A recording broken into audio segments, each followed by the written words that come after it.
Welcome back, Craig here. Another way to colorize something in Photoshop is to use the paintbrush. So the paintbrush, I will type a B, or it's right here, and it's the brush tool. Pretty common brush tool, been around in Photoshop for a long time. And up here is the size of your brush, and also they allow you to adjust the hardness. And that's basically just the difference between the edge being real harsh with not a lot of blur on it, or real soft with a lot of blur on it. So we'll try both of these out. We'll start with one that has a hardness of 100%. And just to get you in the mode of using quick keys, to adjust the size of a brush, use your brackets, your left and right brackets. And your right bracket enlarges it, and your left bracket reduces it. It's right above your return key on the keyboard.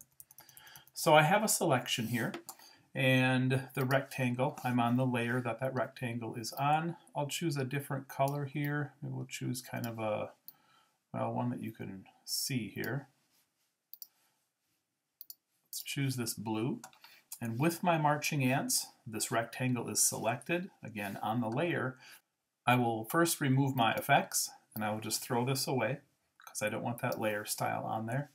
Now with this selected on here, I will simply paint in the blue.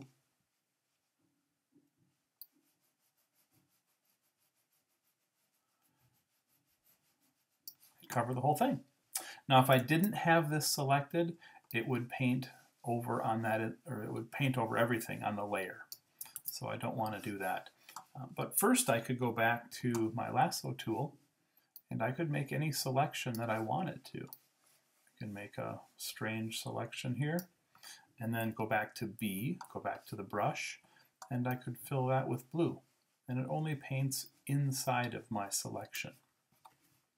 If I want to change my brush, I can simply go up here. If I want it to be a little bit softer, let's go to the opposite end here of hardness to 0. And this, you'll see, is a very soft brush.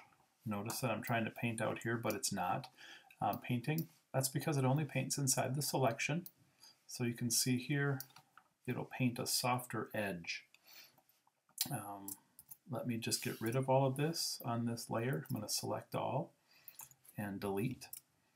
Go back to my brush, and now you'll see that as I paint, now you see that kind of real feathered, soft edge. If I set my hardness at 50, about 50 there, it will be a little bit soft, but still have more of a refined, harder edge. So that is how to fill shapes with a paintbrush, with the brush tool in Photoshop. Thank you.